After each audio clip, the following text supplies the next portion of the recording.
Hello छात्रों, आज हम इस वीडियो के माध्यम से कक्षा 11 की गणित अध्याय 1 प्रश्नावली 1.5 के बारे में जानेंगे।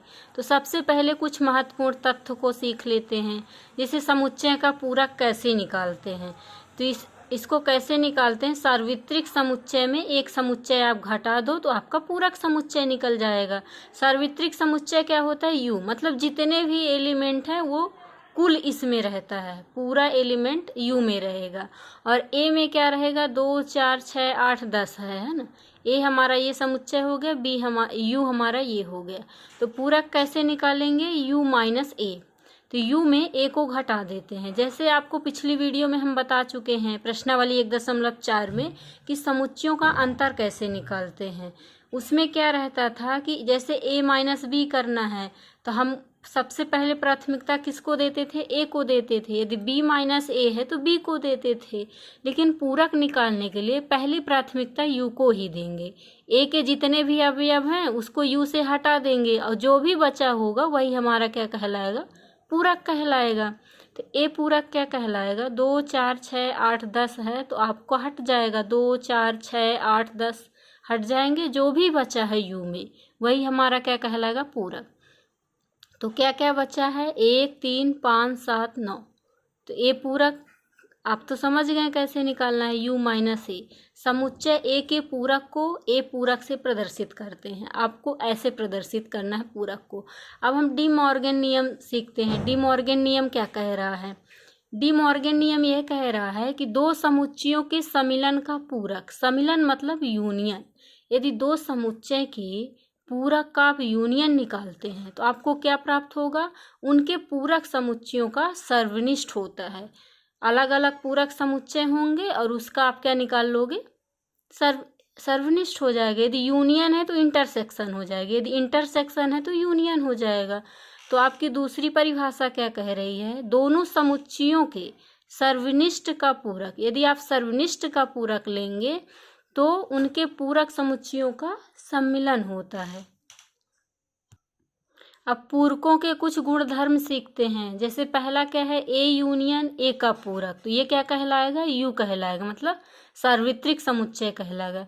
ये गुणधर्म बहुत ही महत्वपूर्ण होते हैं क्योंकि ऑब्जेक्टिव में यही आता है या फिर खाली स्थान में आ जाता है। और यदि ए इंटरसेक्शन ए पूरक करोगे तो क्या आएगा, फाई आएगा। यदि ए यूनियन ए पूरक करोगे तो आपको क्या मिलेगा, यू मिलेगा। और यदि ए का सर्वनिष्ठ करोगे ए पूरक के साथ तो आपको क्या मिलेगा, फाई मिलेगा, है ना। यदि यूनियन करोगे तो यू ही मिलेगा और इंटरसेक्शन करोगे तो फाई मिलेगा। और डी मॉर्गन नियम क्या कह रहा है, ए यूनियन बी का पूरक, ये क्या कहलाएगा, अलग अलग समुच्चय के पूरक का इंटरसेक्शन कहलाएगा। और दूसरा क्या है, ए इंटरसेक्शन बी का पूरक इक्वल टू क्या हो जाएगा, ए पूरक यूनियन बी पूरक। यदि इंटरसेक्शन लोगे तो आपको सम्मिलन मिलेगा और यदि आप सम्मिलन लोगे तो आपको सर्वनिष्ठ मिलेगा। और चौथा क्या है, द्विपूरक नियम। द्विपूरक नियम मतलब 2 बार पूरक, 2 बार पूरक करोगे तो आपको तो वही मिल जाएगा, ए पूरक ए, तो आपको क्या मिल जाएगा, ए ही मिल जाएगा। और पांचवा क्या है, फाई पूरक और यू के नियम। तो फाई का पूरक करोगे तो आपको यू मिलेगा, यदि यू का पूरक करोगे तो आपको क्या मिलेगा, फाई। अब हम प्रश्नावली के प्रश्न देखते हैं। पहला प्रश्न है, मान लीजिए कि यू हमारा क्या है, 1 2 3 4 5 6 7 8 9 है। ए हमारा क्या है, 1 2 3 4 है। बी क्या है, 2 4 6 8 है। और सी हमारा क्या है, 3 4 5 है। तो निम्नलिखित ज्ञात कीजिए। सबसे पहले ए का पूरक ज्ञात कीजिए। यू हमारे पास दिया हुआ है कहाँ तक, 1 से लेकर 9 तक, और ए दिया हुआ है 1 2 3 4। तो ए का पूरक निकालेंगे तो आप यू माइनस ए कर दीजिए। तो यू में 1 है और ए में भी है, तो 1 हम नहीं ले सकते, 2 भी है, 3 भी है, 4 भी है। ए में हमारे कितने अवयव हैं, 1 2 3 4। तो ये सब हटा दीजिए और जो बचा हुआ है वही हमारा क्या कहलाएगा, पूरक कहलाएगा। तो क्या क्या बचा है, 5 6 7 8 9, ये हमारा ए पूरक कहलाएगा। बी पूरक कैसे ज्ञात करेंगे, यू हमारा दिया हुआ है 1 2 3 4 5 6 7 8 9, बी दिया हुआ है 2 4 6 8। तो बी का पूरक कैसे निकालेंगे, जैसे 2 4 6 8 बी में है तो यू वाले में यू वाले से हटा दीजिए, 2 हटा दीजिए, 4 हटा दीजिए, 6, 8, और जो भी यू में बचा है वही हमारा बी पूरक कहलाएगा। इसमें पहली प्राथमिकता यू को ही देखते हैं, ये पूरक के नियम में है। यदि आप समुच्चयों का अंतर निकालेंगे तो जो पहले दिया रहेगा आप उसको प्राथमिकता देंगे। इसी तरह भी पूरक निकल गया हमारा, जो भी बचा है, क्या क्या बचा, 1, 3, 5, 7, 9, ये हमारा बी पूरक कहला गया। अब तीसरा क्या कह रहा है कि ए यूनियन सी पूरे का पूरक निकालना है। तो सबसे पहले हम क्या करेंगे, ए यूनियन सी कर लेंगे। पहले हम कोष्टक के अंदर वाले अवयव को हल करेंगे, ए और सी, इन दोनों का यूनियन करेंगे। तो यूनियन का मतलब है कि दोनों अवयव को ही लिखना है, लेकिन उभयनिष्ठ पद को एक बार लिखना है। लिखना सभी को है, लेकिन उभयनिष्ठ पद को एक बार लिखना है। 1, 2, 3, 4, 5, 6, ये हमारा ए यूनियन सी कहला गया। और यू दिया ही है 1 से लेके 9 तक। अब इसका क्या कर दो, पूरक कर दो। तो U minus A union C, तब यू में जितने यू ए यूनियन सी है वो पूरा घट जाएगा यू में। 1, 2, 3, 4, 5, 6 तक घट जाएगा। तो क्या क्या बचेगा, केवल 7, 8, 9। तो हमारा ए यूनियन सी का कॉम्प्लीमेंट क्या हो जाएगा, 7, 8, 9, क्योंकि इसमें 7, 8, 9 ही बचे हुए हैं। अब चौथा क्या है, ए यूनियन बी का पूरक करना है। तो सबसे पहले हम कोष्टक के अंदर वाले अवयव को हल करेंगे, ए और बी। ए यूनियन बी क्या क्या कहलाएगा, 1, 2, 3, 4 और 6, 8, ये ले लिए। यदि आप यूनियन और इंटरसेक्शन नहीं पढ़े हैं तो आप हमारे पिछले वीडियो को देख सकते हैं, जैसे प्रश्नावली 1.2 में भी है, 3 में भी है, ये बहुत ही इम्पोर्टेंट है। तो ए यूनियन बी का कॉम्प्लीमेंट कैसे निकालेंगे, यू से इसको घटा देंगे। आप तो अब समझ गए हैं, यू हमारा क्या है, 1, 2, 3, 4, 5, 6, 7, 8, 9 है, और ए यूनियन बी आपको हटाना है। तो ए यूनियन बी में कितने अवयव हैं, 1, 2, 3, 4, 6, 8 हैं। तो ये सब जब हट जाएंगे, 1 हटेगा, 2 हटेगा, 3, 4, 5 बचेगा, तो आप 5 लिख लीजिए। 6 भी हटेगा, 7 बचेगा, 8 भी हटेगा, अब क्या बचेगा, 9 बचेगा, है ना। और पांचवा क्या है, ए का पूरक और पूरक। आपको हम बता चुके हैं द्विपूरक का नियम। तो ये क्या कहलाएगा, ए। तो ए में जितने भी अवयव होंगे वही आपका आंसर कहलाएगा। अब बी माइनस सी का पूरक, बी हमारा क्या है, 2, 4, 6, 8, और सी क्या है, 3, 4, 5, 6। तो बी माइनस सी आप प्रश्नावली 1.4 में पढ़े हैं कि कैसे निकालते हैं बी माइनस सी। हर प्रश्नावली एक दूसरे की क्या है, कड़ी है। तो जब तक आपसे 1.4 नहीं बनेगा तो 5 नहीं समझ में आएगा, 1.5 नहीं बनेगा तो 1.6 नहीं समझ में आएगा। ये हर छोटी छोटी प्रश्नावली एक कड़ी होती हैं। तो बी माइनस सी आप कैसे ज्ञात करेंगे, बी माइनस सी, बी में जो भी दोनों में कॉमन है वो हटा दीजिए और बी में बचा हुआ लिख दीजिए। तो 4 और 6 दोनों में है, तो 4 और 6 हट जाएगा, बचेगा क्या, 2 और 8, तो 2 और 8 हो गया। और यूनियन में क्या है, 1 से लेके 9 तक है। अब बी माइनस सी का पूरक निकालेंगे, तो ये क्या होगा, यू माइनस बी माइनस सी का पूरक। तो 2, 8 है इसमें, केवल 2 और 8 को हटा दीजिए, जो भी बचा है वो आपका बी माइनस सी का पूरक कहलाएगा। तो क्या क्या बचा है, 1, 3, 4, 5, 6, 7, 9। अब दूसरा प्रश्न क्या है, यदि यू बराबर A B C D E F G H तक है तो निम्नलिखित समुच्चयों के पूरक ज्ञात कीजिए, है ना। अब अल्फाबेट है, ए बराबर क्या है, ए बी सी, यू हमारा दिया हुआ है A B C D E F G H, A हमारा क्या है, ए बी सी। तो ए समुच्चय यू से घट जाएगा, जब घटेगा तो जो भी बचेगा वो हमारा पूरक कहलाएगा। तो U minus A B C, A B C तीनों हट गए, जो भी बचा वो हमारा क्या कहलाया, पूरक कहलाया। D E F G H ये हमारा पूरक है। अब इसी तरह दूसरा देख लीजिए, बी क्या है, डी ई एफ जी। तो यू हमारा ए से लेके एच तक है, बी है डी ई एफ जी, तो डी ई एफ जी हट जाएगा, जो भी बचा है वो हमारा बी पूरक कहलाएगा। तो क्या क्या बचा है, ए बी और सी, और बाकी डी ई एफ जी तो हट गया, बचा क्या है, एच बचा है, यही हमारा बी पूरक है। और सी क्या है, ए सी ई जी, तो यू हमारा है A B C D E F G H तक है ना। तो ए सी ई जी को आप हटा दीजिए, ए सी ई जी हट गया, तो क्या बचा, बी डी एफ एच। क्योंकि सी पूरक होता है u माइनस सी। तो u माइनस सी, u से सी को घटा दीजिए तो क्या क्या बचेगा, बी डी एफ एच बचेगा, है ना। और चौथा क्या है, डी हमारा क्या है, F G H A. You में हमारा ए से लेके एच तक है और डी हमारा क्या है, एफ जी एच ए। तो एफ जी एच ए हटा दीजिए, एफ हटा दीजिए, जी एच और ए हटा दीजिए। अब क्या क्या बचा है, बी सी डी ई बचा है, वही हमारा डी पूरक कहलाएगा। अब तीसरा प्रश्न क्या है, प्राकृतिक संख्याओं के समुच्चय को सार्वत्रिक समुच्चय मानते हुए। मतलब प्राकृतिक संख्या तो आप जानते हैं एक से लेके अनंत तक, इसी को हम क्या मानेंगे, सार्वत्रिक समुच्चय, मतलब यू मानेंगे। तो निम्नलिखित समुच्चयों के आप पूरक लिखिए। तो पहला प्रश्न क्या है, यक्स सच दैट यक्स एक प्राकृतिक सम संख्या है। तो यू हमारे पास तो पूरी सम विषम सब है, 1 2 3 4 5, और जब हम सम संख्या हटा देंगे तो क्या बचेगा, विषम बचेगा।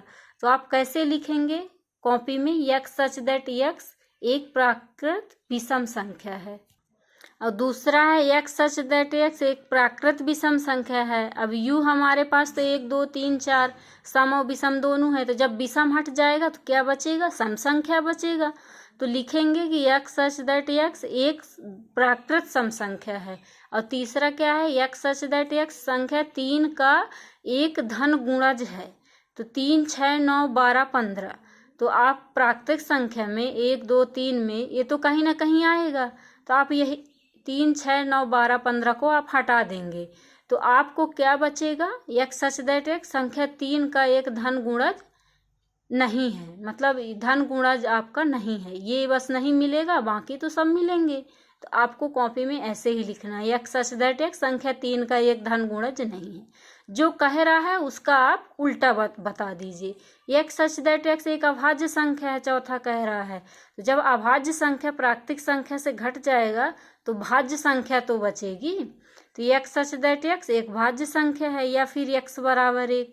और पांचवा क्या है, यक्स सच दैट यक्स 3 और 5 से विभाजित होने वाली एक संख्या है। तो 3 और 5 से जो भी विभाजित हो जाएंगे वो प्राकृतिक संख्या से तो घट जाएंगे, तो बचेगा क्या, 3 और 5 से जो विभाजित नहीं हो रहे हैं। तो आप ऐसे लिख दीजिए, यक्स सच दैट यक्स 3 और 5 से विभाजित नहीं होती हैं। और छठवां क्या है, यक्स सच दैट यक्स एक पूर्ण वर्ग संख्या है।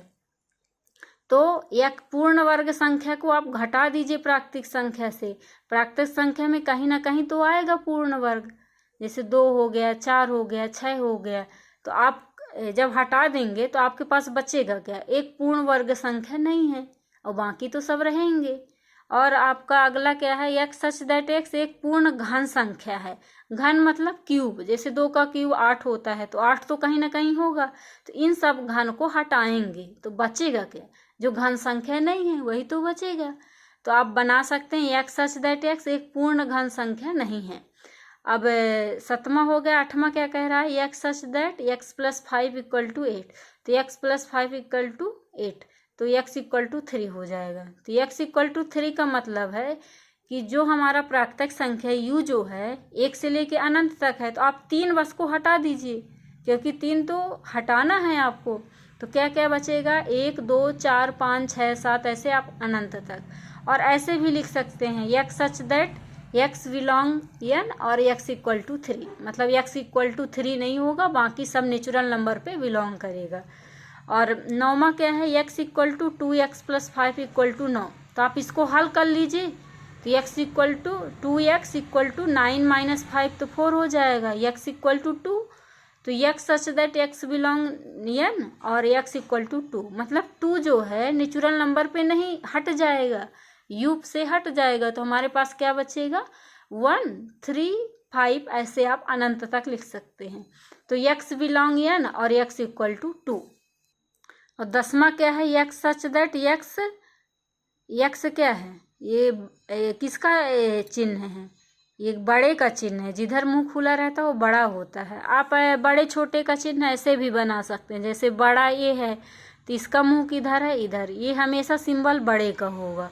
और छोटा कैसे पहचानते हैं, छोटा लिख लो, और टा किधर है, इधर है, इसलिए हमारा कौन सा है, छोटा है। तो ये हमारा ग्रेटर और इक्वल है। तो ग्रेटर और इक्वल का मतलब है कि 7 से बड़ा चाहिए, तो 7 भी रहेगा क्योंकि इक्वल का है। 7 से लेके आपका अनंत तक, 7, 8, 9, 10, 11।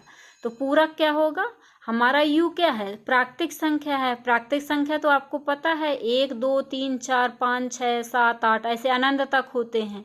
तो 7 से जो भी कम हो वही हमारा पूरक निकल जाएगा, क्योंकि 7 के बाद तो कॉमन पद आ रहे हैं, तो कॉमन तो हमको लेना ही नहीं है। तो क्या पूरक निकलेगा? 1, 2, 3, 4, 5, 6। आप इसको ऐसे भी बना सकते हैं, x such that x belong n और x लेस 7। इक्वल क्यों नहीं किए हैं? क्योंकि 7 नहीं है, 7 भी होता है इसलिए इक्वल करते। तो हमको 7 x का मान 7 से छोटी संख्या होगी, है ना।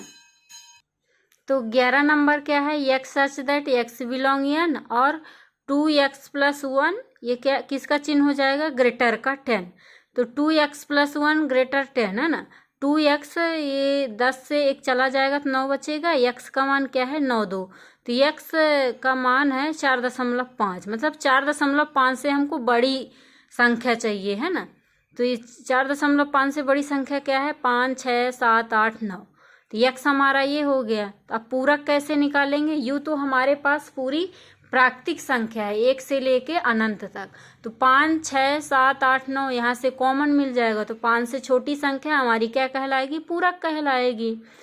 तो 1, 2, 3, 4, तो x such that x belong n और x लेस 4, नहीं लेस इक्वल भी कर सकते हैं आप, क्योंकि 4 के बराबर भी है। यदि लेस करना है तो केवल 5 कर दीजिए। अब चौथा क्या है? यदि u इक्वल टू 1, 2, 3, 4, 5, 6, 7, 8, 9 है, a इक्वल टू 2, 4, 6, 8 है, v क्या है? 2, 3, 5, 7 है। तो सत्यापित कीजिए कि अब हमको डी मॉर्गन सत्यापित करना है ना।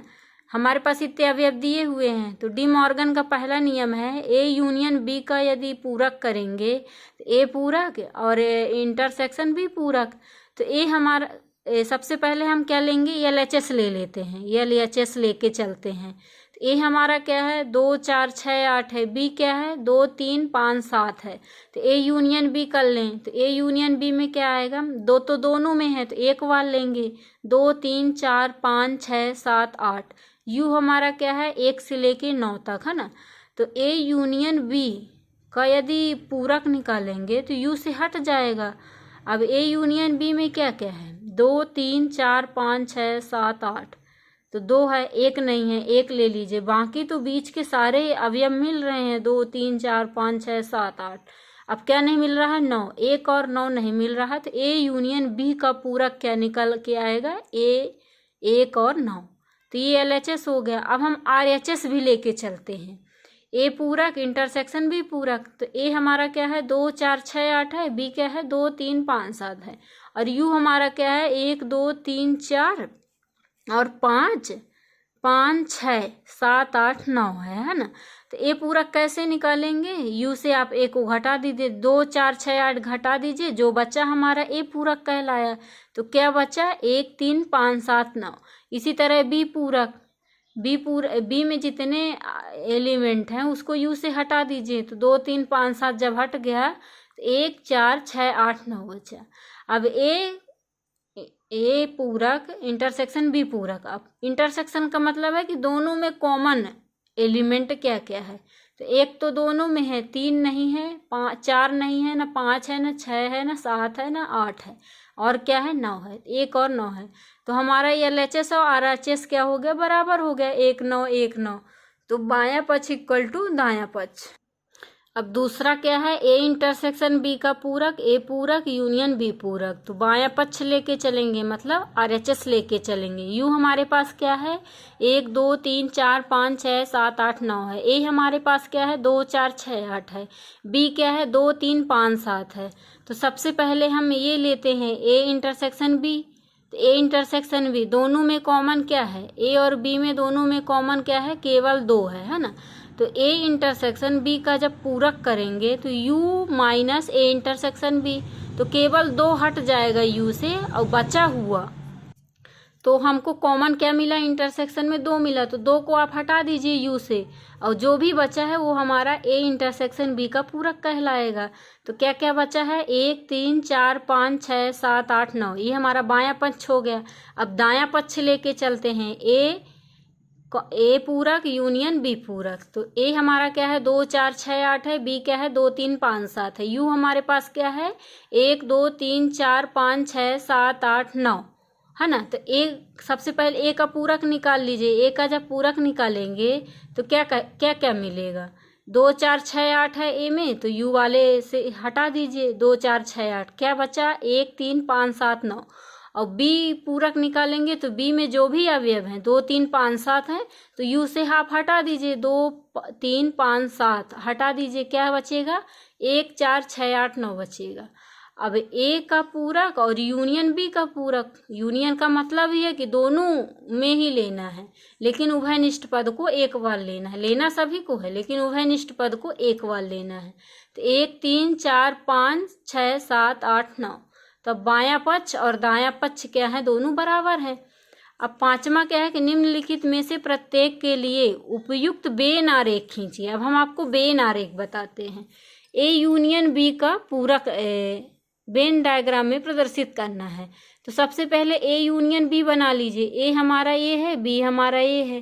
ए यूनियन बी का मतलब कि सभी जितने काले से आपको लाइन दिख रहे हैं वो ए यूनियन बी है, और जो भी आपको नीले से लाइन दिख रहे हैं बाहर का क्षेत्रफल जो भी है वो ए यूनियन बी का क्या है, पूरक है। अब दूसरा क्या है, ए का पूरक इंटरसेक्शन बी का पूरक। ए का पूरक इंटरसेक्शन बी का पूरक, ये क्या कहलाएगा, डी मॉर्गन नियम से ए यूनियन बी का पूरक। तो पहला ही हमारा आ गया, ए यूनियन बी पूरा का पूरा ए यूनियन बी, और बाहर का जो भी क्षेत्रफल है ए यूनियन बी का पूरक है। अब हम इंटरसेक्शन का सीखते हैं। तीसरा क्या है, ए इंटरसेक्शन बी का पूरक। तो ए हमारा ए है, बी हमारा ए है, और जो बीच के दोनों पद कॉमन है वो हमारा क्या है, ए इंटरसेक्शन बी है। बीच वाला बस ए इंटरसेक्शन बी है, बाकी जो ए में भी आधा है बी में भी है, जितने भी आपको नीले में दिख रहे हैं वो आपका ए इंटरसेक्शन बी का पूरक है। और चौथा क्या है, A complement union B complement, complement को ही पूरक बोलते हैं। तो ए पूरक यूनियन बी पूरक, आपको किसके नियम से, डी मॉर्गन नियम से। पूरक जहाँ यूनियन जहाँ रहेगा वो इंटरसेक्शन हो जाएगा, ए इंटरसेक्शन बी का पूरक। ये पूरा का पूरा तीसरा प्रश्न हो गया। तो ए हमारा ए है, बी हमारा ए है, बीच में कॉमन पद को ही इंटरसेक्शन कहते हैं, जो भी बाहर बचा हुआ वो हमारा क्या कहलाएगा, ए इंटरसेक्शन बी का पूरक कहलाएगा। और आपका छठवां प्रश्न क्या है, मान लीजिए कि किसी समतल में स्थित सभी त्रिभुजों का सार्वत्रिक समुच्चय यू है। मान लीजिए किसी समतल में स्थित सभी त्रिभुजों का समुच्चय सार्वत्रिक समुच्चय, सार्वत्रिक समुच्चय मतलब यू क्या है, त्रिभुजों का समुच्चय है। यू हमारा क्या है, त्रिभुजों का समुच्चय है। त्रिभुज मतलब कई सारे त्रिभुज हो सकते हैं, समकोण त्रिभुज, समबाहु त्रिभुज, समद्विबाहु त्रिभुज। और ए क्या कह रहा है, यदि ए उन सभी त्रिभुजों का समुच्चय है जिनमें कम से कम एक कोण कितने डिग्री का हो, 60 डिग्री का हो, तो हमको ए पूरक क्या होगा। तो ए हमारा वही है, उन सभी त्रिभुजों का समुच्चय जिनमें कम से कम एक 60 डिग्री का है। तो हमारा पूरक क्या निकलेगा, 60 डिग्री का। तो आपको पता है त्रिभुज के तीनों कोणों का क्या होता है, 180 डिग्री होता है। तो 6 6 दूनी 12 6 18 तीन भुजाएं होती हैं। तो 60 डिग्री का कोण तो किसमें होता है, समबाहु त्रिभुज का में ही होता है, क्योंकि समबाहु त्रिभुज में सारे कोण 60-60 डिग्री के होते हैं, सभी त्रिभुज समान होते हैं। तो हमारा पूरा यही निकल आएगा, समबाहु त्रिभुजों का समुच्चय। अब सतमा क्या है, निम्नलिखित कथनों को सत्य बताने के लिए रिक्त स्थानों को भरिए। तो पहला क्या है, ए यूनियन ए का पूरक, ये किसके बराबर होते हैं, यू के बराबर, क्योंकि हम आपको पूरक के गुणधर्म में बता चुके हैं। अब फाई पूरक इंटरसेक्शन ए क्या होगा, क्योंकि फाई पूरक तो यू होता है, तो फाई पूरक के जगह में आप यू लिख सकते हैं, यू इंटरसेक्शन ए। यदि यू का इंटरसेक्शन ए से करेंगे तो हमको क्या मिलेगा, ए मिलेगा। अब तीसरा क्या है, ए इंटरसेक्शन ए का पूरक क्या हो जाएगा, फाई, क्योंकि पूरक के गुणधर्म में आपको बता चुके हैं। और यू का पूरक इंटरसेक्शन ए, यू का पूरक क्या होता है, फाई होता है, तो फाई इंटरसेक्शन ए, यदि फाई का आप ए के साथ इंटरसेक्शन करेंगे तो फाई ही मिलेगा। क्यों फाई मिलेगा, क्योंकि फाई का मतलब है कि इसमें कोई भी एलिमेंट है ही नहीं। जब कोई एलिमेंट नहीं है तो हम आप किसके साथ इंटरसेक्शन करेंगे, तो ये हमारा क्या हो जाएगा, फाई हो जाएगा। तो थैंक यू हमारे वीडियो को देखने के लिए, और आगे हम प्रश्नावली 1.6 के बारे में भी चर्चा करेंगे। हमारे वीडियो को देखिए, जो भी ना समझ में आए आप कमेंट बॉक्स में बता सकते हैं। तो हमारे वीडियो को लाइक और सब्सक्राइब करें। धन्यवाद।